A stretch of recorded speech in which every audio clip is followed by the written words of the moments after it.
Okay, we left you last week with a consideration of some of the proposed solutions to the, and some of them were, of course, worse than others. And one of the proposed ones was the biblically proposed one. But to the scientific enigmas of the great period in the past known as the Ice Age, and to the subject of orogeny. Now, if you'll turn back to our text here in Genesis for this whole class, 6, 7, 8, and 9. And, of course, these are the chapters you have to know anything about the flood. If you know 6, 7, 8, and 9, then you know something about the flood, or to turn it around, you can't know anything about the flood without an understanding of 6, 7, 8, and 9. And in the past, we have already gone pretty much verse by verse through chapters 6 and 7. And if you'll remember in thinking back about some of the things concerning the giants, the Nephilim, the Gibborim back in chapter 6, some of the things that were preparatory for the flood, verse 14 through 16, some of the things concerning the construction of the ark, of the phrase, threefold phrase, unto Noah, found once in 6, twice in 7, and so forth, that there are a lot of very interesting details found here in these chapters. After all, this is our material, this is our text for the flood. So, basically, whatever we can hope to learn about the flood will have to come from 6, 7, 8, 9, either all together or put bits and pieces together in order to get some type of understanding about the flood. We found a lot of very interesting remarks that, well, your average Christian, we have to be honest, would simply read over and never see the significance of sometimes just a preposition or an adverb that might be used here, but which gives us a lot of good, biblical, firm information about the flood. Now, we want to start looking at chapter 8 that way this evening. But as soon as we come to chapter 8, one of the things we see right off is the fact that we're given a lot of dates of certain events that took place during the 371 days of the flood. So before we can get into chapter 8 and look at it verse by verse, we're going to have to go back to our chronology of the flood that we've given you some time ago. And perhaps this will make a little more sense to you now when you can put the bits and pieces together, because although we've discussed the chronology before, we did that before getting into a real study of the flood. So now that we've gone through 6 and 7, and we're going to be, and by the way, we've gone through the first half of chapter 9 already, because that discussed some of the things concerning the effects of the flood on man. We're going to be looking at the first half, at least, depending on how much time we have, of chapter 8, which will take us down through verse 14. But in these 14 verses, it's continually telling us about something happened on the 17th day of the 7th month, and then something happened 74 days later, then something happened 40 days later, and 7 days later, and 7 days later, and 7 days later, and 29 days later, and 57 days later, until we get the whole total, and you go back and get your 150 days, of 371 days for the duration of the flood from 7:11 through 8:14, covering the face of the globe. Now, it's very important that you can put these dates together, because what I've given you in that and what we'll go over again tonight, adding, of course, some new things, generally won't be found in a lot of places, because, just one example, verse 4 and verse 5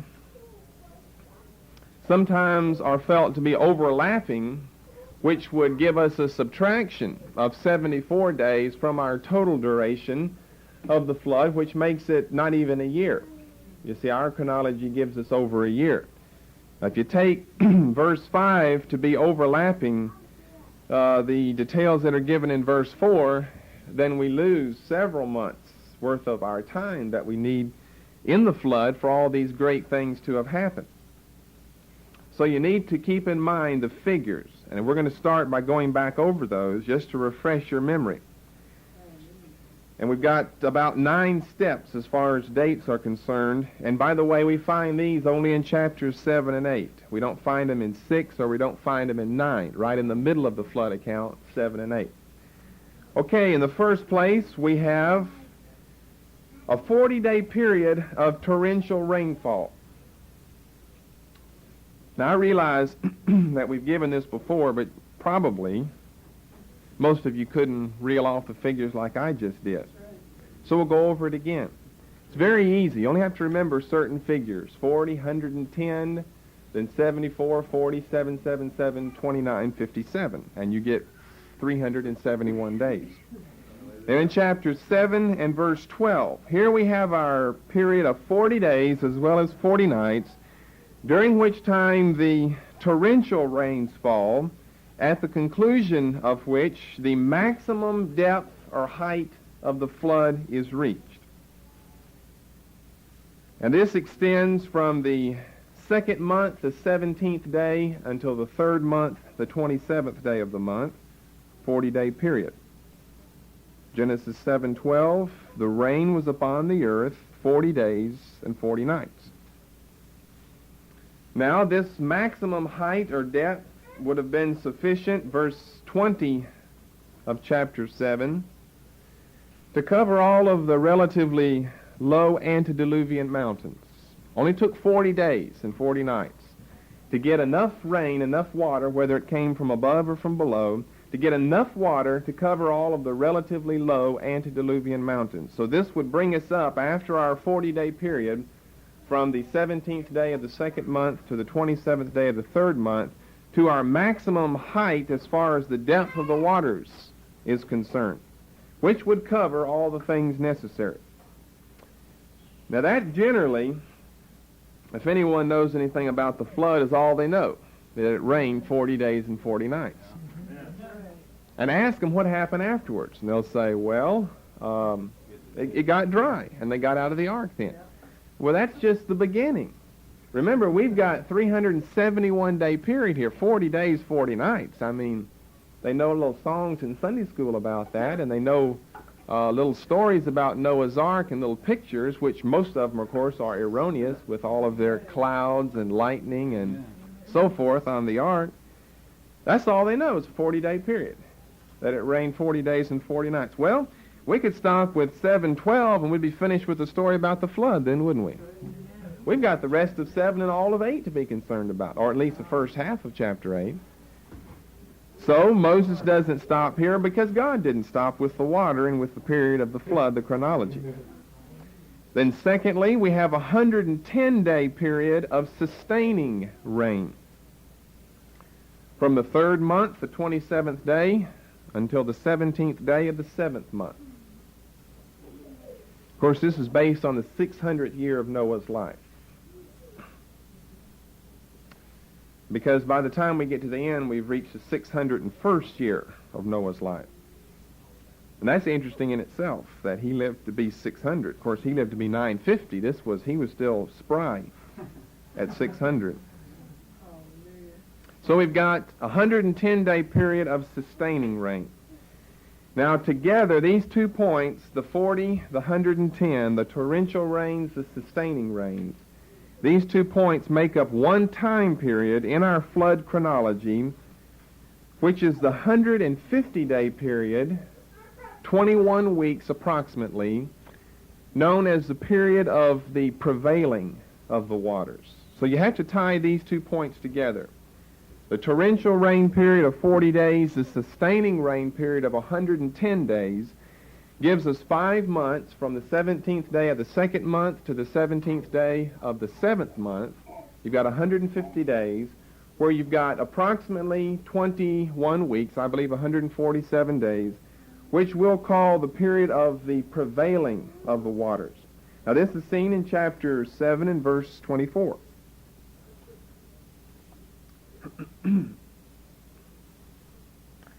And the waters prevailed. So that's why we call it the period of prevailing, 21 weeks. Everything afterwards, which will be approximately 31 weeks, will be known from chapter 8 and verse 1 on through 14 as a period of assuaging that we'll get to in a moment. But 724, the waters prevailed upon the earth 150 days. Now it's told us back in 712 that it rained for 40 days and 40 nights. And generally that's all that people say that it rained over, was a 40-day, 40-night period. And we say that it was during this 40-day period that the maximum depth of the flood was reached on the basis of verse 17, for example. You have to put all these periods together to see what's going on during the 110-day period. We know we've got 40, and when he gets to verse 24, now he's calling it 150, and all you're going to do is add, and you get 110. And there must be something different between the 40 and the 110, or why separate them like that? But yet there must be something similar, or why group them together and call them 150? So what makes them different is the fact that the 40-day period is when the flood reaches its maximum depth. In other words, it doesn't get any deeper during the 110-day period, but it still nonetheless continues to rain. Now we can prove this, first of all, from 7 and verse 17. And the flood, now it calls it the flood here.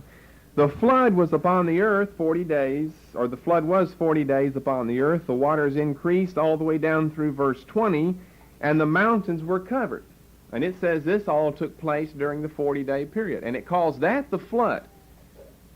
So simply by a reasonable deduction, we'd end up with the fact that it was the 40-day period of rain that caused the whole earth to be flooded. But in order for that state, or for that height to be maintained or sustained, then we have a 110-day period of sustaining rain that keeps the flood at its maximum depth. Now this is seen from chapter 7 and verse 24, along with chapter 8 and verse 2. The waters prevail for 150 days. Now it doesn't say right there that it continued to rain for the extra 110 days. Notice it just says that the waters prevail. We know it rained for 40. How do we know that it continued raining during the 110? You go on to verse 2 of chapter 8. It wasn't until here, after the 150 days, that the fountains of the deep and the windows of heaven were stopped, and the rain from heaven was restrained. So very clearly that shows us that it continues to rain even during that 110-day period. It adds no depth to the flood. It merely sustains its already tremendous depth, covering all of the small antediluvian mountains to which it's already attained. Now, it's in these first 4 verses of chapter 8 that we begin to come across some problems, especially in the area of what we were saying last week about orogeny.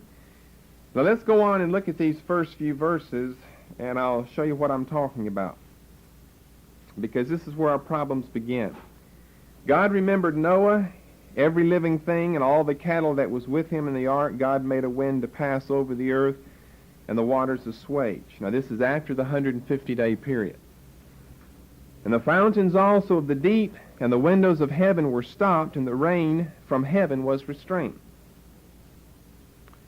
The waters returned from off the earth, and going and returning, and after the end of the 150 days, so we know he's still only talking about 150 days. He hasn't added any on yet.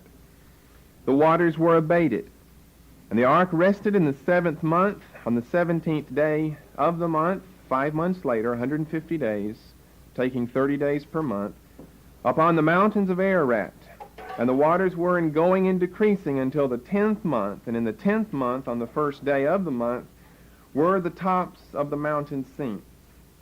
Now, do you remember what we had said last week, that there were basically 2 places where the water ended up? One at the polar caps, and 2 in the enlarged ocean basins. And then after that, we went on to show you from a passage over in Psalms that God actually supernaturally, it wasn't by subcrustal convection or something, God absolutely and positively by a supernatural act of his power caused the mountains, the Himalayas, the Andes, the Rockies, the Appalachians, the Swiss Alps, caused all these mountains, the tremendous mountain chains of the whole planet, to rise up supernaturally. But the question is, when did this happen? Now, we didn't get to that last week, and I didn't mean to give you time to think about what you were taught last week to see if this would come to your mind. When did this happen? If it's happening before the flood, then we've got to have an unreal amount of water in order to cover the mountains, because 7 and verse 20 says all the mountains were covered. Now, if it happens after the flood, that might be more in line with the Scripture. What about the option? We've only got 3 options. It either happened before the flood, whether you've got an evolutionary view or what, it had to happen either before the flood, during the flood, or after the flood. Now, before answering that, we can also raise another question, a second question. When were the ocean basins lowered? In other words, deepened, so that more water could be poured in? Before the flood, during the flood, after the flood? Well, in answer to the second question, which happens to be the easier of the two, that happened during the flood. Look in 8, verses 1 and 2. God remembered Noah, every living thing, the cattle that were with him, so forth. God made the wind to pass over the earth after the 150-day period. The fountains of the deep stopped, which we showed last week implies a sinking of wherever these fountains were. Then even in verse 3, the waters returned off the earth in going and returning, which also implies tides of the ocean as the floor sinks.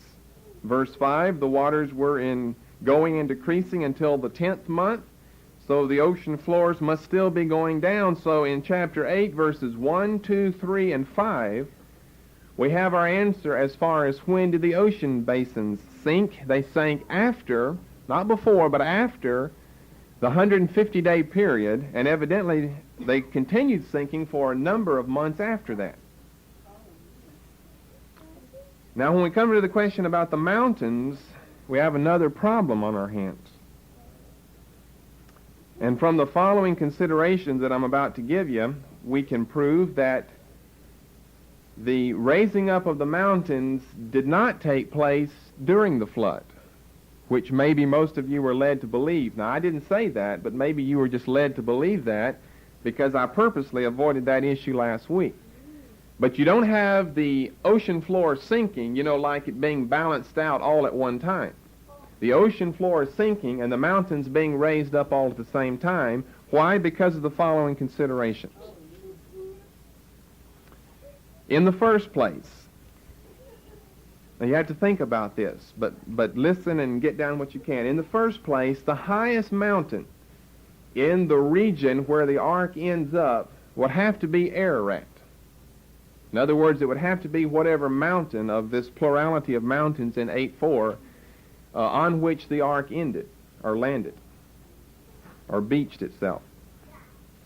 So the highest mountain in the region would have to have been Ararat, because the ark lands on the top of this right at the end of the 150-day period, and according to 724, the waters were still prevailing for 150 days.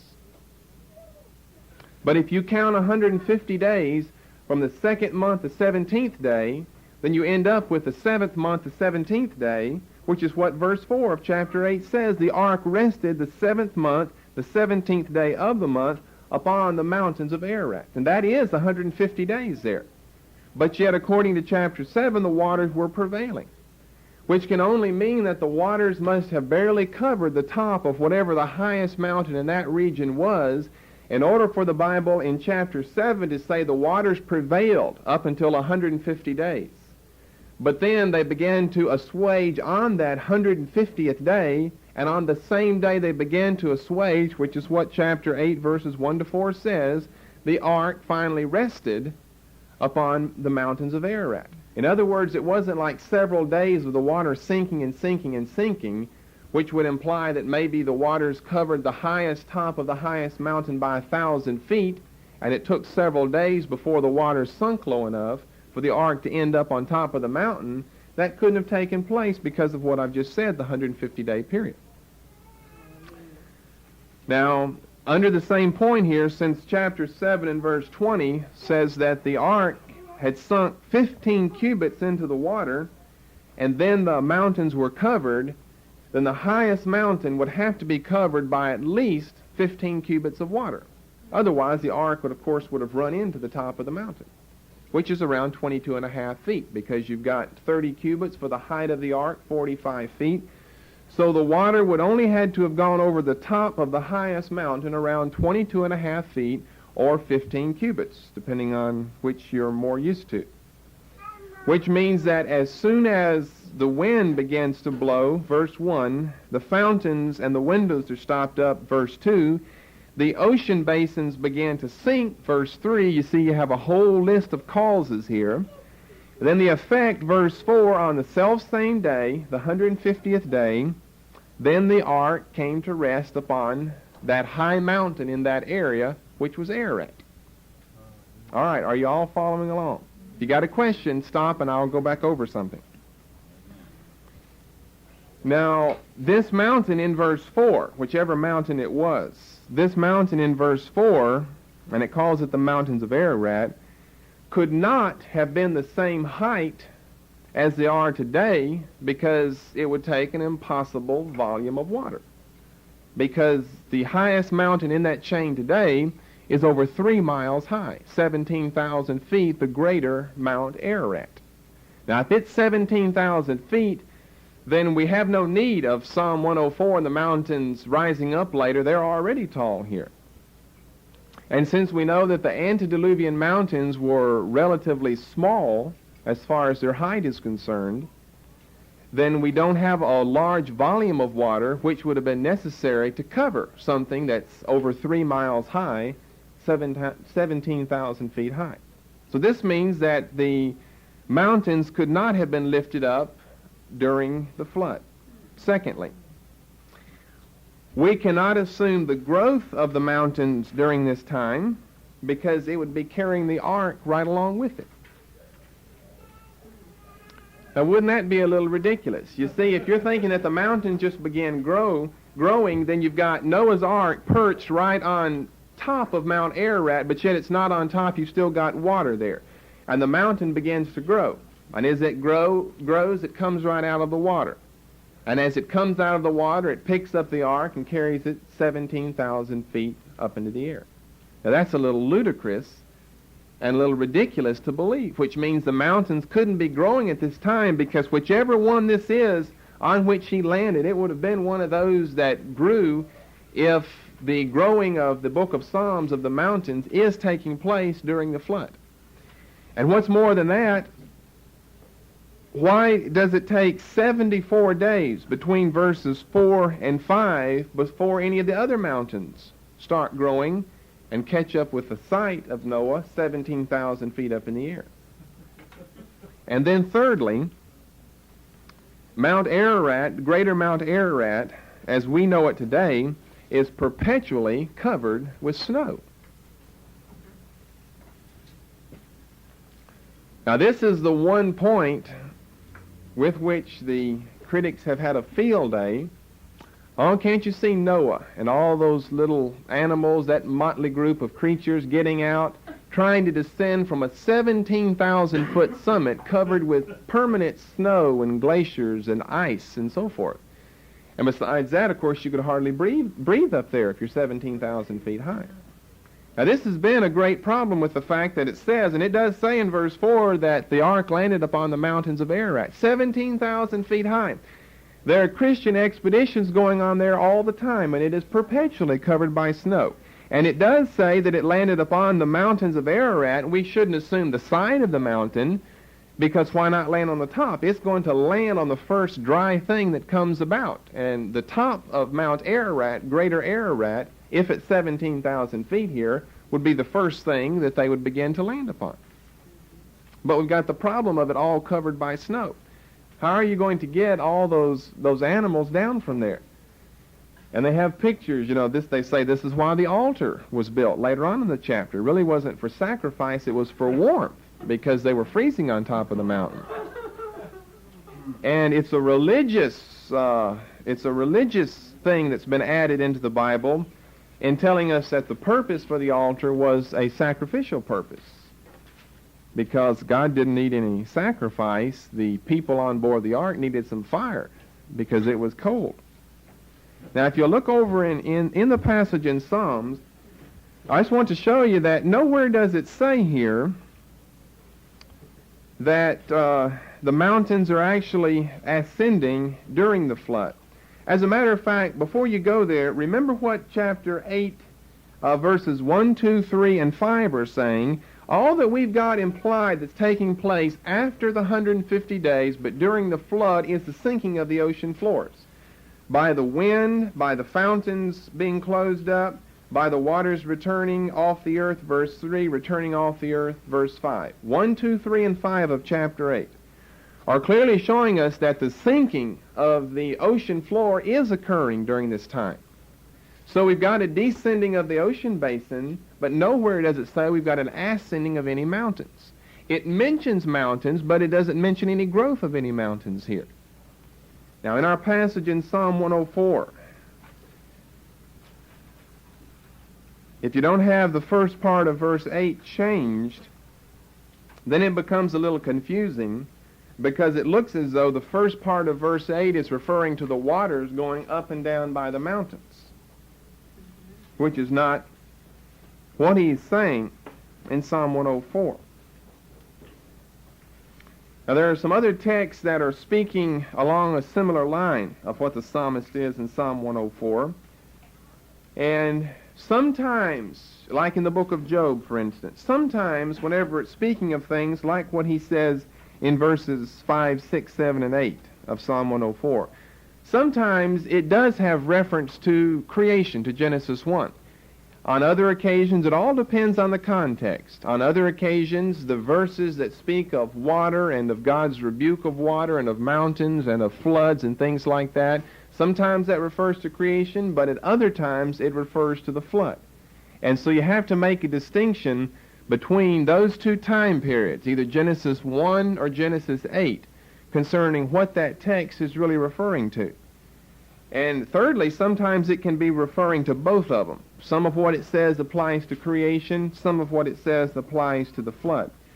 Now, the reason I say that is because most people who use Psalm 104 use it as a text that speaks of creation. Now, there are some that would even take it back earlier than creation, on the basis of verse 7. It says, at thy rebuke, speaking of the waters, God's rebuke of the waters, at thy rebuke they fled. And if you'll remember, one teacher has told us that that never happened at creation. God never rebuked the water, and it never happened at Noah's flood. He never rebuked the waters. So when this happened was in the pre-Adamic state, is when you've got a rebuke of the waters before the recreation of the earth. But when you take the whole context, that couldn't be what he's referring to, and we don't need the context because there's no such thing as a pre-Adamic race or a pre-Adamic world. Amen. So it has to be talking about, we've only got two choices, creation and the flood. Now, verse 5 of Psalm 104. God laid the foundations of the earth that it should not be removed forever. Thou coverest it with the deep as with a garment. The waters stood above the mountains. Now you see, the first part of verse 6 could be referring to creation. Thou coverest it with the deep as with the garment. At the same time, it could be referring, and probably is, the first part of the verse referring to the flood, because the second half of the verse is, the waters stood above the mountains. Now that never happened in creation, because you see, the waters came before the dry land, not the dry land before the waters. So that never did happen in creation. So since the end of verse 6 is referring to the flood, then probably the beginning is. And this is likely true with verse 7. At thy rebuke they fled, and at the voice of thy thunder they hasted away. Well, now before we go on, let's just go back to chapter 8, now that we've covered that, and I'll show you where this is taking place. Now remember, we're talking about poetry in Psalm 104. At thy rebuke they fled, at thy thunder they hasted away. Well, God's rebuke is his wind. In chapter 8 and verse 1, God made a wind You see, just in poetry, it's speaking of God's rebuke, but that could be referring to the wind. God made a wind to pass over the earth, and the waters assuaged, verse 3. The waters returned from off the earth in going and returning, verse 5. The waters were in going and decreasing until the 10th month. That is the Psalm 104:7b, hasting away of the waters of the flood. Now what this teacher has said is, well, they never hasted away, they went away gradually. Well, they hasted away pretty quickly here. It says they were in going and returning. Going and returning. They would go and return. And that fits the criteria of Psalm 104:7. Now we come right down to verse 8 now. Now if you leave it as you got it in the AV, you've got they, evidently, they would want us to think of the waters. They go up by the mountains and go down by the valleys unto the place which thou hast founded for them. Now what the translators would be trying to get across for us is what we've got back in chapter 8, except this is not what the Hebrew says here. You've got the waters that begin to decrease. They go down by the mountains. Oh, it says they go up here. I don't know how they'd fit that in. But at least they go down by the valleys unto the place which thou hast founded for them, which would be the seas. The waters end back up in the seas. And on a superficial reading, that appears to make good sense. But notice what you've got in your margin. For the continuation of this message. Oh, it says they go up here. I don't know how they'd fit that in. But at least they go down by the valleys unto the place which thou hast founded for them, which would be the seas. The waters end back up in the seas. And on a superficial reading, that appears to make good sense. But notice what you've got in your margin. He's switching the subject now away from the waters of verse 7 back to the mountains of verse 6, which the Jewish writers will do. Have an A-B type of poetic setup. The mountains ascend and the valleys descend unto the place which thou hast founded for them.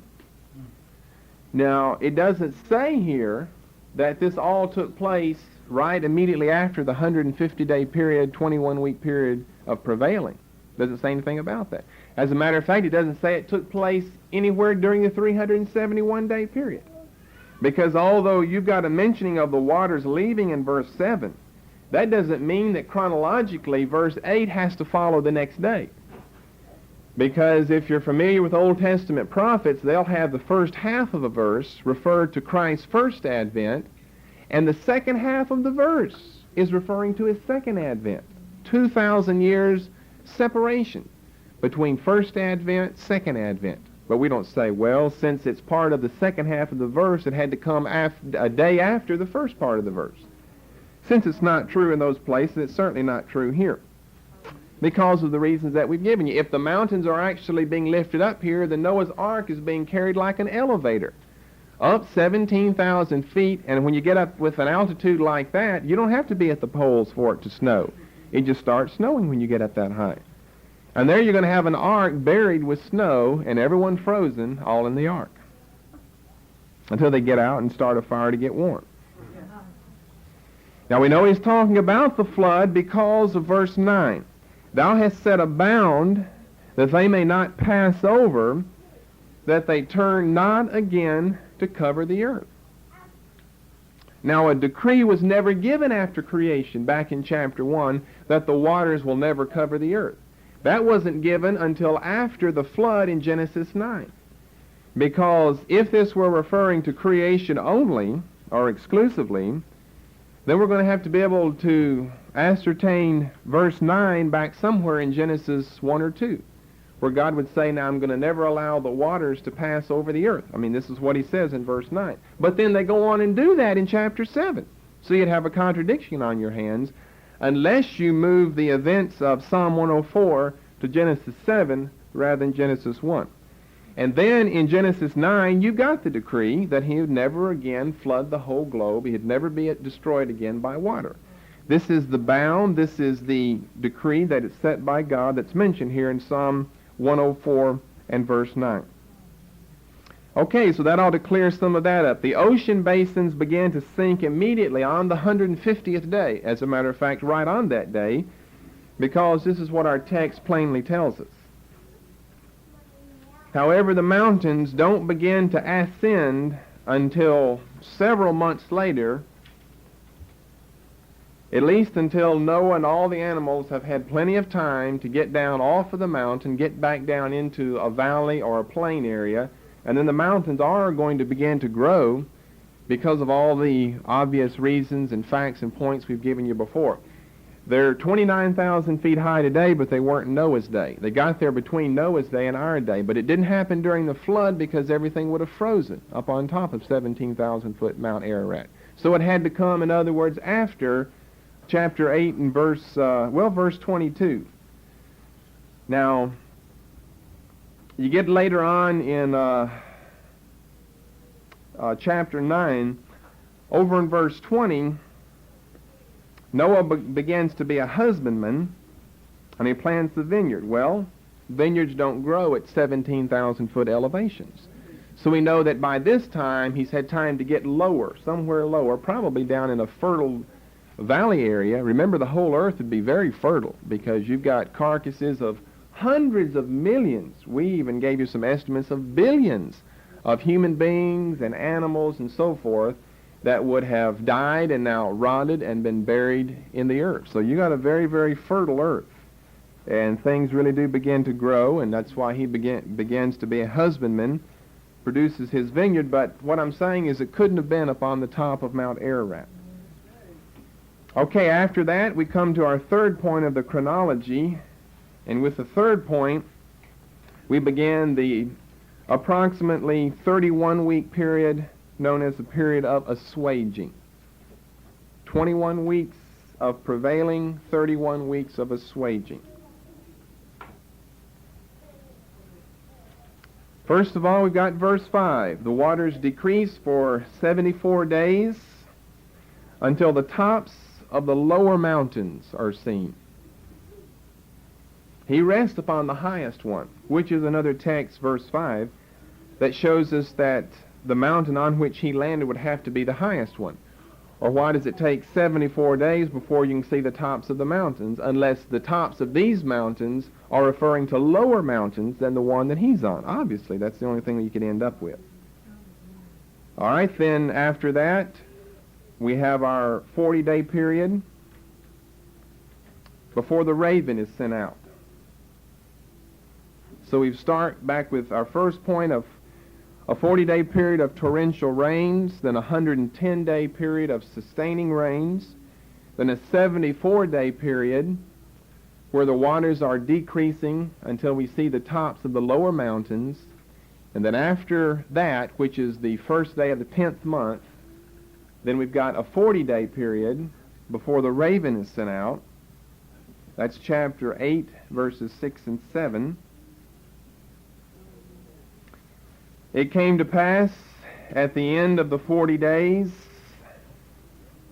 that Noah opened the window of the ark which he had made. Now remember, this word for window is a different Hebrew word than what we've got back in chapter 6. So your reference there in your margin that takes you back to chapter 6 is wrong, because it's talking about two different windows, two different Hebrew words. This is some type of latticed work behind which some of the birds were kept in one of the nests, remember, that chapter 6 said. So this raven is kept in one of the nests that was built specifically for the birds that would have a lattice over the window so the birds couldn't escape. Verse 7, along with verse 6, he sent forth a raven which went forth to and fro until the waters were dried up from off the earth, which means he never came back to the ark as far as being taken into the ark. Then 7 days later, verse 8, he sends forth the dove for the first time.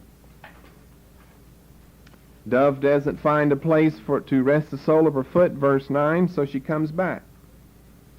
Then, verse 10, another 7-day period until the dove is sent out for the second time.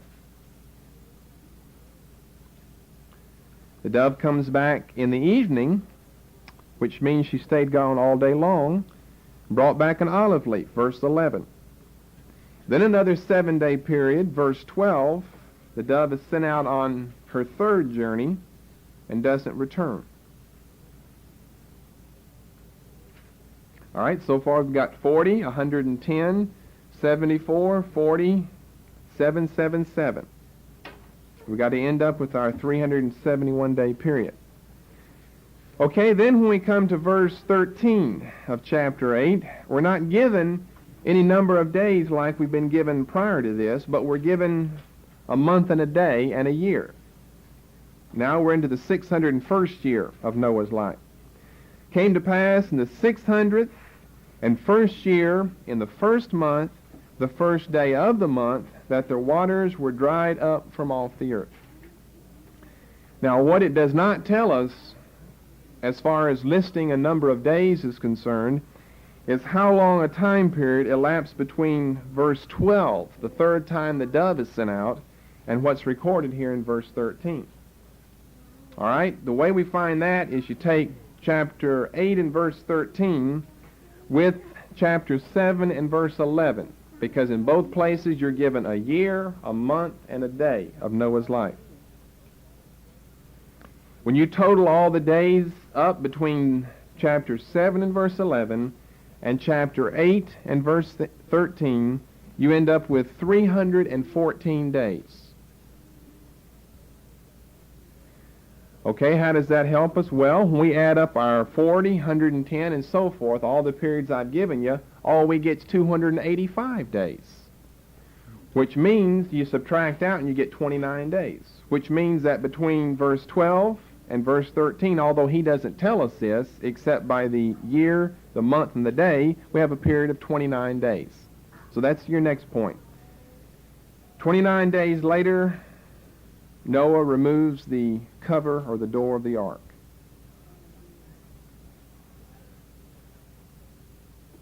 And then the final point in the chronology we get in verse 14, again by the year, month, and day. It's 57 days later before he finally makes his exit. So you've got 40, 110, 74, 40, 7, 7, 7, 29, 57. That's the periods between each of the various events that are taking place during the flood. When you add all that up, 371 days, just a little bit over a solar year. Most people believe all it lasted was a solar year, but you end up with a little bit over a solar year, 371 days. Okay, now what we want to turn to next with the time we've got left is begin looking at some of the floral effects of the flood. We've looked at anthropological, we've looked at faunal. We want to begin to look at some of the floral effects, which of course has reference to vegetation on the earth. And here we come to our very interesting question. We've answered before how we ended up with the animals that we have today, where they are today. But we have to ask the question, how did we end up with the vegetation that we have all over the planet after the flood, when it either was or wasn't all destroyed? How did we end up with the vegetation that we have today?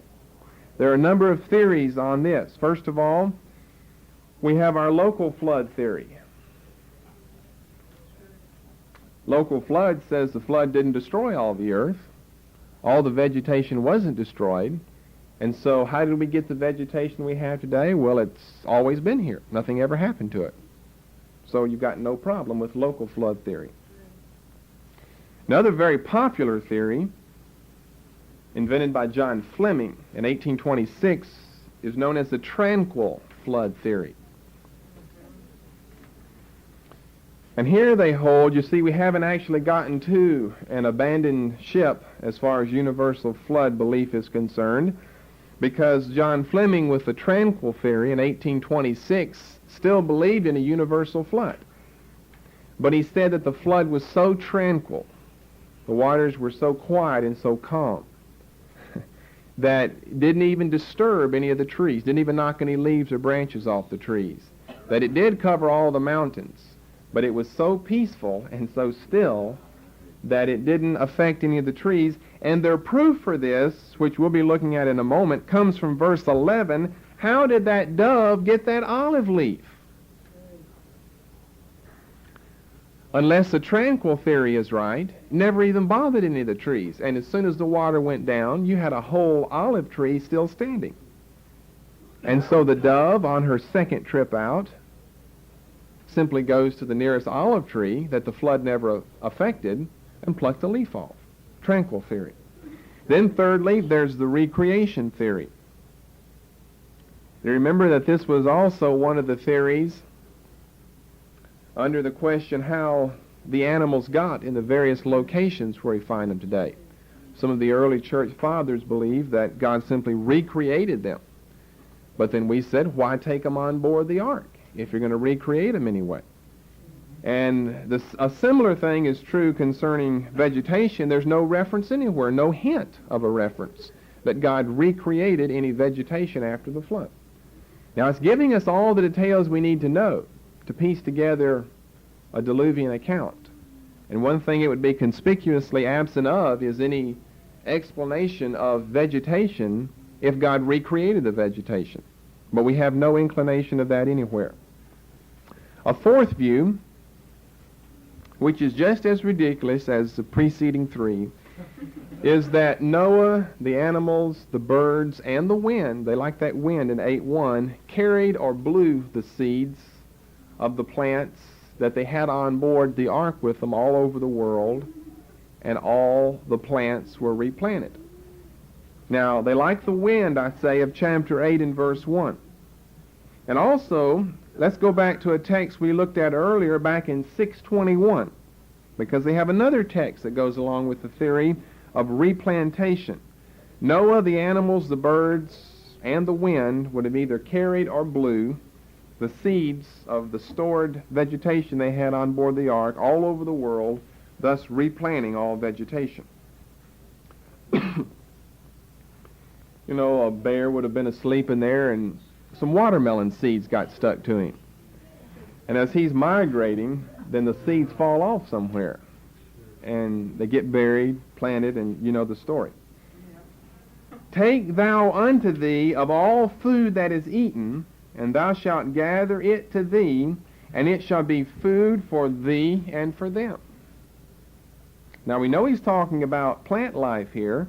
He's not going to say gather some of the animals so they can eat some of the other animals. He's talking about vegetation. And there was a tremendous store of vegetation that was taken on board that lasted all 371 days for them to eat. Why couldn't they have gotten some seeds out from that, replanted everything? That again stretches the imagination. The fifth view is the resprouting view. And in order to understand this, we have to go back to the bird account. I'm talking about the raven dove bird account found in verses 6 through 12 of chapter 8. Chapter 8, verses 6 through 12, we have the raven dove account, the bird account. We have to understand this in order to understand the resprouting view. Now, remember after verse 5, we have a 40-day period before the raven is sent out. Now, the raven is a very dirty, daring, adventurous bird. That's why he's chosen, by the way, to go out first. And it says that whenever he went out, traveled to and fro, until the waters were dried up from off the earth. Now remember back in verse 5, some of the tops of the mountains are already seen, so he did have a place to light. It would be muddy, and no doubt there'd be carcasses, there'd be carrion of animals lying around. And of course, this is what he loves to eat, so he would have picked the flesh, any remaining flesh, off the bones of any of the animals that he found. He would have eaten any vegetation that he happened to find that was on tops of some of these muddy mountains. And he would have come back to the ark only to the top of it in order to perch if he needed to perch. But what the text implies in verses 6 and 7 is that he never again was taken back into the ark. He's a very adventurous bird.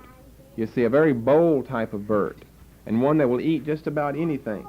That's why he goes out first. Then secondly, of course, in verses 8 through 12, we have the threefold account of the dove being sent out. Now, the reason the dove is used is because the dove is a very tidy bird that will only land in a clean, dry place. This is why whenever she goes out, she keeps coming back. Now, the raven goes out, and it just says he went to and fro. In other words, he went out somewhere and he came back to light on some overhanging part of the ark until the waters were dried up off the face of the earth. The dove, unlike the raven, doesn't do that because the dove is a very tidy bird that will only land in a neat, dry, clean, prepared place. So verse 8, he sends the dove out to see if the waters were abated from the face of the earth. Now, the dove's not going to come back and tell him whether they are abated or not, but he must have chosen the dove because the dove in its actions could tell him whether the waters were gone on lower parts yet. Verse 9, the dove found no rest for the sole of her foot. Well, verse 5, there are plenty of mountains upon which she could have lighted. But remember, the dove will not light unless it's a clean, dry place. She's not going to light on top of a barren, muddy hill, but the raven will. That's why you have to understand the bird account here. So the dove found no rest for the sole of her foot. She returned to him to the ark, for the waters were on the face of the whole earth. They have to take that whole earth, relatively speaking, because verse 5 says it's really not the whole earth. There were some mountains that were already uncovered. But he means most of the earth, the lower part of the earth. Then he put forth his hand. Of course, the dove is a docile type of bird, and took her and pulled her in unto him into the ark. Verse 10, he stayed yet other 7 days, and again he sent forth the dove out of the ark. Verse 11, and the dove came in to him in the evening. Now, you generally would send the bird out in the morning, so this means she stayed gone all day. Now, doves, like pigeons, are great flyers. They've been known to fly as far as 500 miles in a day. So she could have covered a great territory in looking for a place to land, and since she stays until evening, she must have found somewhere. Or why stay gone all day? She would have been back sooner like she did in verse 9. Verse 9 says she couldn't find a place to rest her feet. Verse 11 says she didn't come back until the evening, and lo, in her mouth was an olive leaf plucked off. So Noah knew that the waters were abated from off the earth. Then the third trip out, verse 12. Stayed yet 7 other days, sent forth that little dove, which returned not again unto him any more. Which means she must have found a permanent, dry, peaceful resting place where she could build a nest, because you've got other doves that are going to be following that one.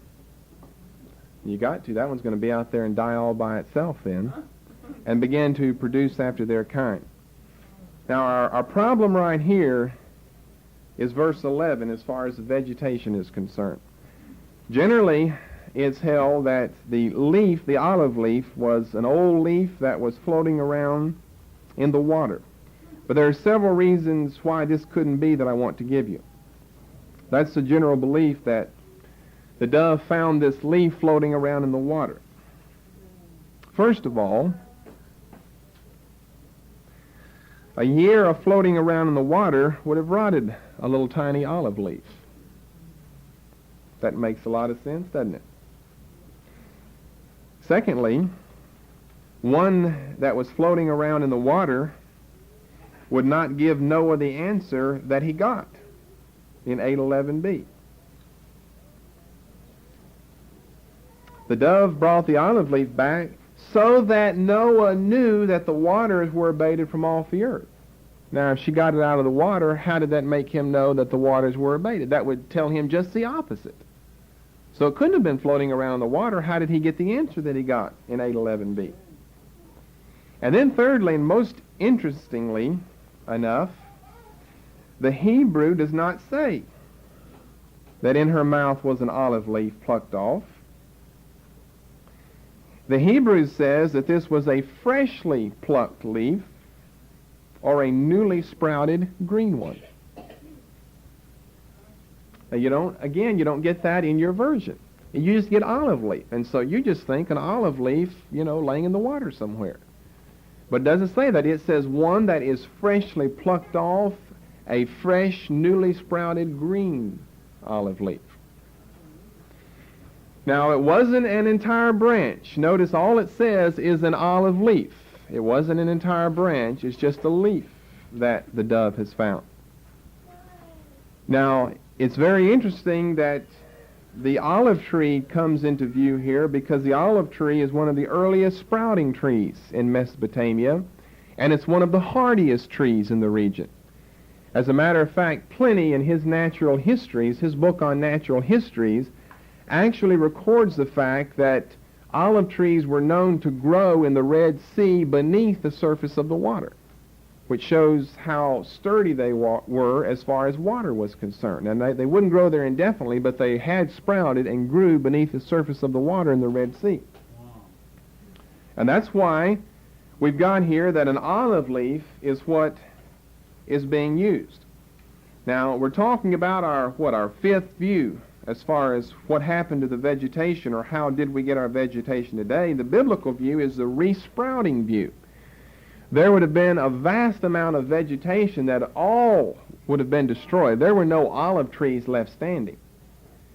But it would have been very simple, and this is exactly what took place, because this is what the Hebrew tells us here in 8:11. It would have been very simple for branches of various trees to be buried just barely below the surface of the ground on some hillside that would have dried out earlier than other portions were if you get actually way down into a valley. And with it being buried there, we have 135 days between the 150-day period of prevailing and where we are right now in 8:11. Now that's many months there, during which time the sun would have shone brightly, during which time this olive branch that was buried would have began to germinate and produce itself asexually, thereby resulting in a few olive leaves sprouting up on it. And that is how, my friends, we got all of our vegetation back on the planet. And you see, you can do that today. You can cut a limb off of a tree and bury it. It's got to be right conditions, but it will resprout and begin to grow right there. You don't just have to have a seed. And by the way, there would have been plenty of seeds planted after the flood too. But you can actually have a branch. And the quickest way is to get it from a branch. That's why we assume that what we've got here is a branch, an olive branch that's been just barely below the surface of the ground. With 135 days of exposure to the sun now, or however long a period of time that it was exposed to the sun, depending on when the water level went down where it was. It might not have been the whole period, but still you've got several months. Plenty long enough time period for the olive branch to reproduce asexually and produce this olive leaf. Therefore, the resprouting view is the scriptural view. Nothing else fits. How do we get the vegetation today? And it's all in such unique places. Whatever was buried, wherever it was buried, would begin to grow there. And then that which could not adapt to the climate, just like the animals, the dinosaurs, would have died out. And so you end up with certain types of vegetation in certain parts of the world. Although at one time vegetation plush was growing everywhere. But some things couldn't adapt to its climate, whether it's the soil became too alkaline or too acidic. You see, everything would have been perfect before this. But now with all of this runoff that you have, you're going to have cold areas, warm areas, you're going to have alkaline soil, you're going to have acidic soil. Only certain things would grow in certain parts of the earth. And it's interesting that ever since that time, the olive leaf has come to represent, or come to be a symbol of peace. This is what the former victors of the Olympic Games in Greece were given. They weren't given, gold medals. They were given an olive wreath because it was a symbol of victory and a symbol of peace. And furthermore, by the time we get to the New Testament, such as in John chapter 14, the dove has become a symbol of the Comforter. And it's interesting that Noah's name now receives a fulfillment, not in the way in which Lamech thought, his father thought it would receive a fulfillment. He named Noah Noah because it meant rest or comfort, because he would comfort us from the labor and the toil of our hands. And Noah did anything but that. It was because of Noah and his righteousness that all the world was destroyed. But just the reverse of what Lamech thought would be the result of his naming of Noah took place, because it was the dove that came back and comforted Noah. And ever since then, remember, the Holy Spirit in Matthew 3 descended in the bodily form of a dove. And in John 14:26, Jesus says, the Comforter, which is the Holy Spirit, whom the Father will send in my name, he will teach you all things, and bring all things to your remembrance whatsoever I have said unto you. Peace I leave with you, my peace I give unto you. Not as the world giveth, give I unto you. Let not your heart be troubled, neither let it be afraid. So you've got a perfect fitting together of the dove as the comforter, because that's one thing that would have comforted Noah, is the fact that finally they're going to get out of the ark, that God's not going to forget them and abandon them. And by the time we get to the New Testament, then not only in the world has the olive leaf become a symbol of peace and victory, but the dove becomes a symbol of the Comforter, the Holy Spirit. Hallelujah.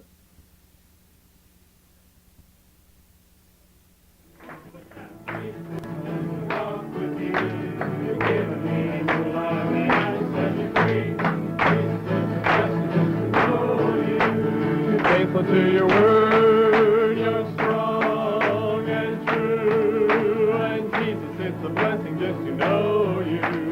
Jesus, it's a blessing just to walk with you. You've given me a new life and you set me free.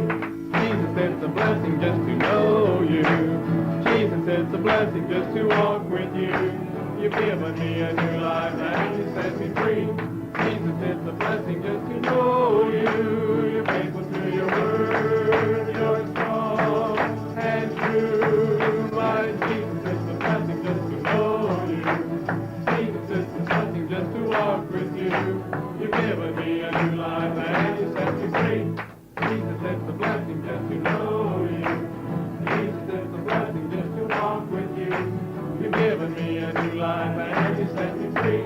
Jesus, it's a blessing just to know you. You're faithful to your word, you're strong and true. And Jesus, it's a blessing just to know you. Jesus, it's a blessing just to walk with you.